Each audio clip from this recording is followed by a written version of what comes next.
Ooh, well, my father was is an MRA, and he did a lot. He focused on father's rights because my mother was very abusive, sexually, physically, emotionally, in every way. And despite having arms covered in cuts and bruises, and he fought for custody, but still didn't get it. And we were even conceived without. While he was in, he used to drink himself to sleep every night, and because he didn't want to be awake for it. But when he tried to get custody of us, despite all the evidence, despite me and my sister begging to be with our dad, she still won.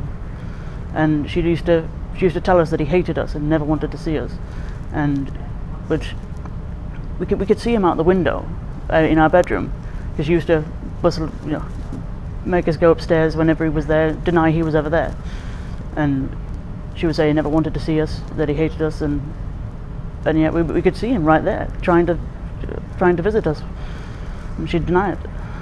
So watching that happen to my dad, and seeing what she did with other men, and I've seen them just completely break down after, because her method is having drinking competitions with them, because she could drink them under the table, wait until they pass out, and then have a way with them basically.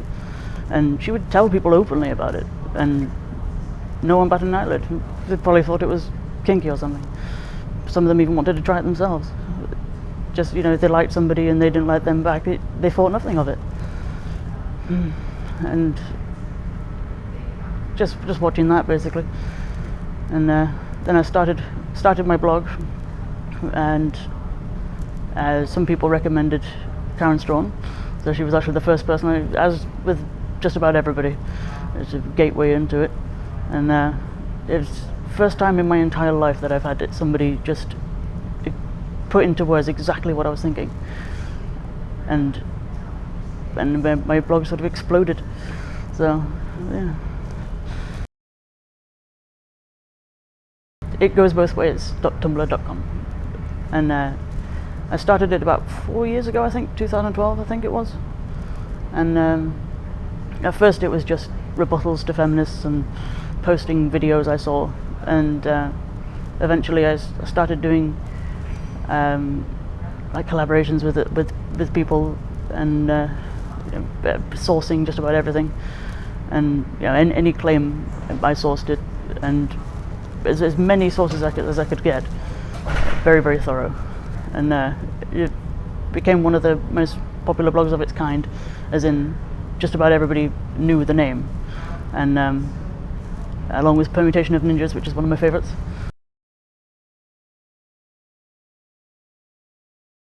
Having lost members of my family to just disagreeing on whether what my mother did was abuse or not, and whether it should be illegal or not, and whether men should have any kind of support whatsoever, or even protective laws or anything.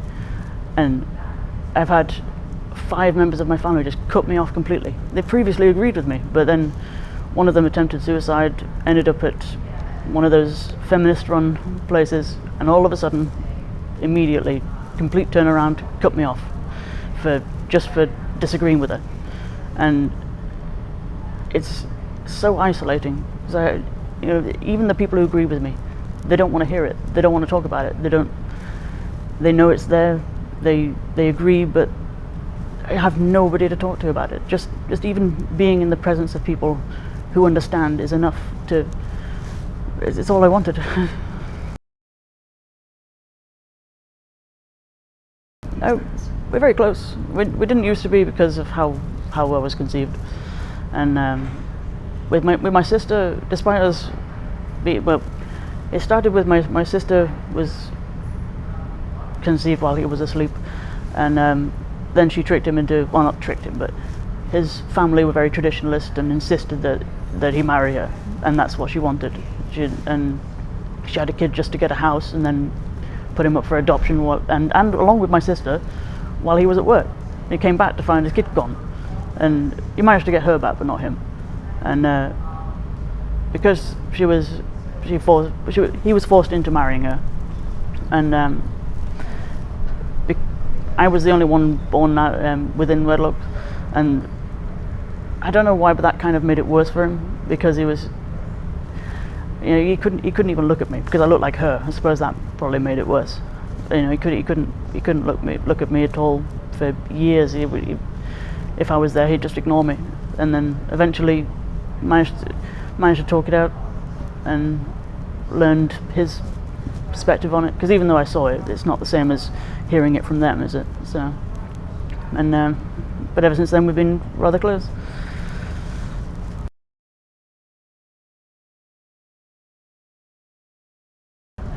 I'm terrified of ever having children, because I can't stand babies, and I can't stand certain noises. Yeah, but I'm worried. I'm always worried that I'd turn into her. And my sister had the same fears, but she's never done that. But it's always there when you've grown up around it. Happening to every single man she was with, barring one. And I'm terrified of turning into her. And parenthood does change you, hormones and that. So I just don't want to turn into her. But with my relationships with men, I'm always very worried for them, and they don't understand it. So I get frustrated that they don't take it very seriously. So that makes it difficult when even telling them, you could end up falsely accused. And this is one thing I cannot stand, that will never fail to piss me off. It's false accusations, whether it's against me or anybody, and they don't understand until they go through it. Just about every MRE says the same thing, that the difficulty is with men trying to get them to look at the situation. If it's not happening to them, they don't. It's like it's like that women are more collectivist and men are more individualistic. So if people see if women do something good, it's a sign of women being good. But if men do something bad, they think that's just a bad man, while everybody else is like, well, all men are like this. Yeah, and they don't understand or even consider anything until it happens to them or somebody they care about. They have to actually have contact with the problem, and seeing it happen to somebody that they don't know just doesn't register. They have to actually be affected by it. So, which is frustrating. And even with my own partner of 10 years, even now, if one of his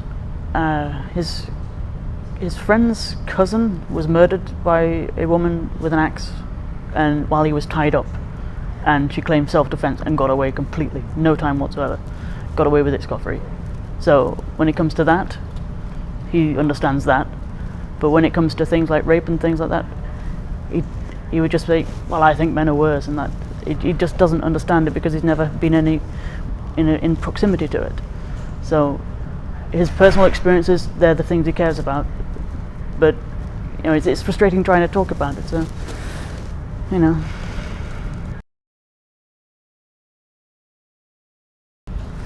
non-existent. I cut her off as soon as I could. I mean, she went towards the end of it was about 10 years ago now. She started going away for a couple of weeks at a time, and she'd take stuff to her friends without, we didn't know what she was doing. And within a few months, she left one day, didn't come back, and the only way we found out that she was gone for good is that we got an eviction notice.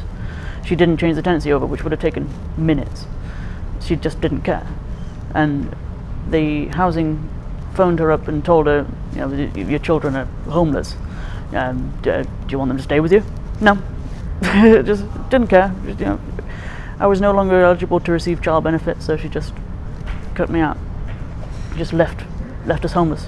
And so after something like that, as long with everything else, as soon as she was good, as soon as she was gone, it was just good riddance.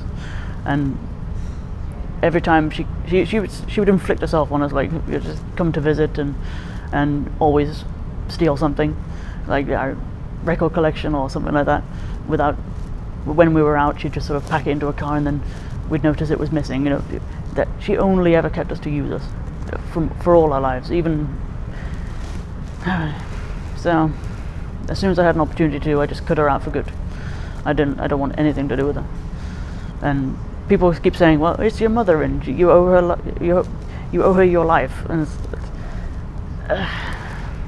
I don't owe her. I don't owe her my life just because she chose to have sex once without the other person's consent. I think she's null and void.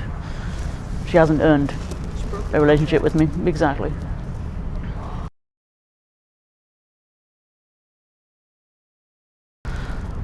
When mother moved out, and as I said on the thing, all her ex-boyfriends and things who were still alive, and they they came to visit periodically and just let us know about what had happened to them. You know, they knew that we understood, and now that she wasn't there, they could talk about it openly. And my dad was one of them, and once she was completely gone, it was just like every single doubt he had was lifted, and knowing that we were glad to be rid of her, and knowing that she just dropped us like that, it was obvious to him that we weren't on her side. So especially after that, so he was more open to talking about it, and then gradually we just learned that it was all her manipulation that was why we even had a rough relationship to begin with, and the fact that I looked like her. And I don't anymore, luckily, so that makes it easier, but I did then. And you know, it's difficult to look at somebody who looks just like a rapist.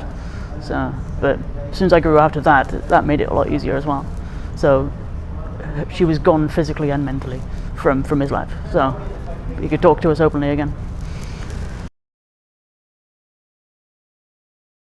And the community on Tumblr has been refreshing. There's this sane corner of Tumblr, and you know, you don't expect that, especially on Tumblr, and